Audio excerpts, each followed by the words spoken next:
पिछले एपिसोड में हमने बिल्डिंग रिप्लेसमेंट फ़ंड और बिल्डिंग मेंटेनेंस फ़ंड के बारे में बात की। आज का एपिसोड में हम बिल्डिंग रिप्लेसमेंट फ़ंड की बात करेंगे।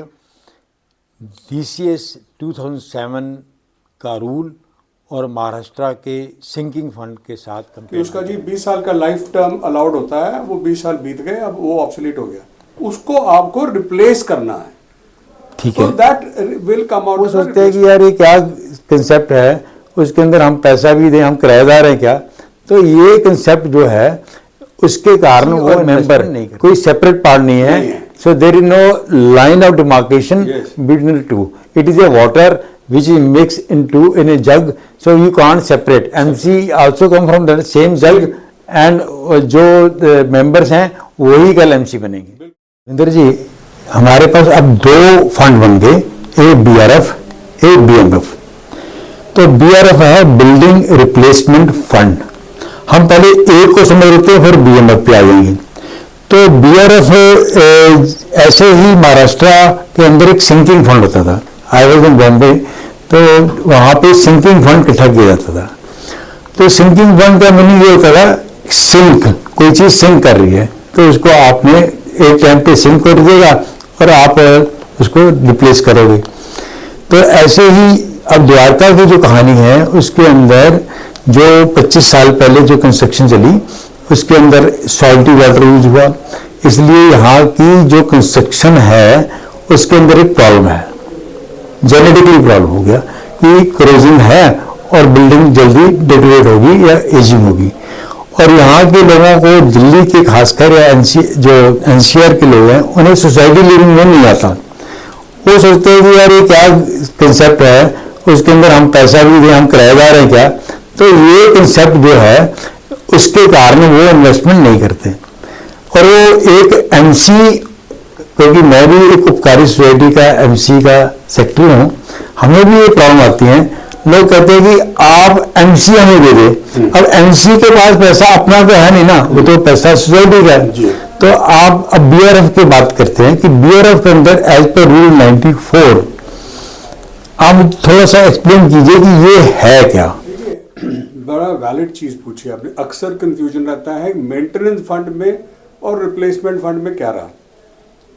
Replacement is replacement. Now let us focus on the word replacement. Replacement of the building due to its aging. Now let us not think that building is only walls and roof and columns and beams and flooring and all that.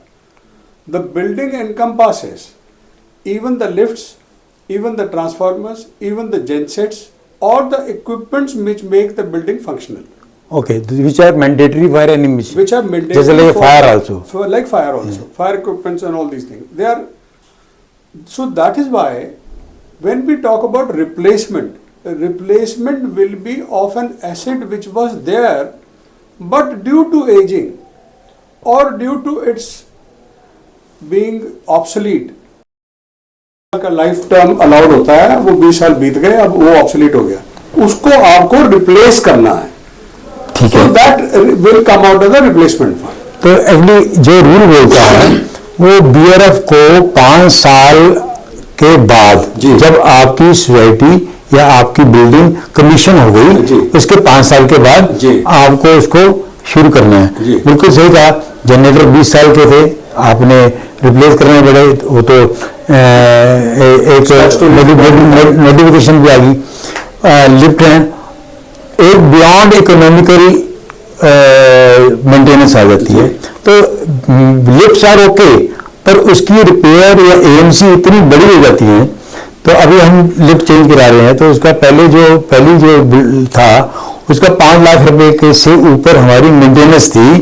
तो अब इसके आगे चलेंगे तो ये तो एक तो वाइबल नहीं रहेगा। करेक्ट। सेकंड है कि टेक्नोलॉजी चेंज हो जाती है। करेक्ट। तो आप ये कह रहे हो कि लिफ्ट चेंज करना, जनरेटर चेंज करना, फायर चेंज करना या और कोई बड़ा इक्विपमेंट जो रिप्लेस करना भी एक जगह से उठाकर ले आना, so that is called replacement. Okay, तो ये आप ये इस फंड के अंदर हमें एक हैवी इन्वेस्टमेंट करनी पड़ रही है, वो इस फंड में से हम लेंगे।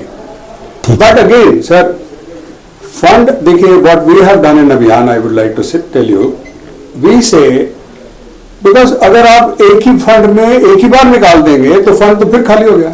मान लीजिए आपका एक खर्चा कल फिर आ गया, आज आपने लिफ्ट बदली, कल आपका ट्रांसफार्मर आ गया, जनरेटर भी आया, लिफ्ट भी आ गया, लिफ्ट भी आ गई। तो हमने क्या रखा है sir, any expenditure for replacing an asset up to ₹10 lakh, जी 10 lakh, up to ₹10 lakh will be contributed 50% by the member and 50% out of the fund. तो आप 10 लाख से नीचे फंड में से लेते हैं, 10 लाख से ऊपर अगर हो गया ओके तो आधा मेंबर देगा, ओके 90 मेंबर देंगे, ठीक है। आधा सोसाइटी कंट्रीब्यूट करेगी, ओके। ये एक जो है ताकि फंड भी बना रहे।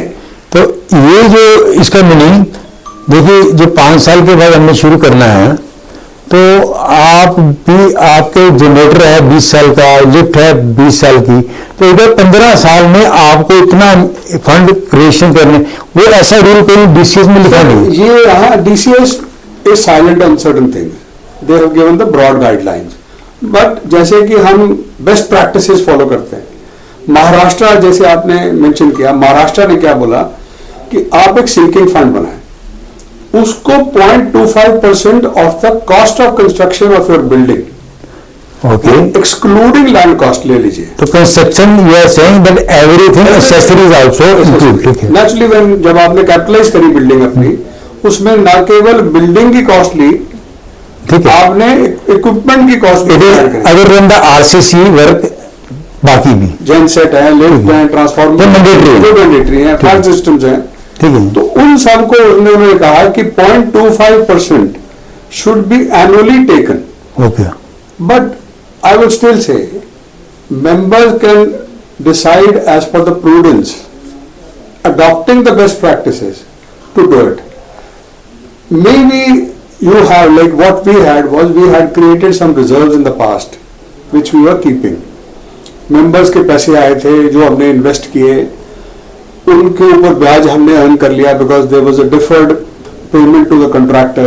Those interests were again members' money, or some surpluses which come, which are again members' money, but we park them as fund. Okay. So अब एक BRF क्या है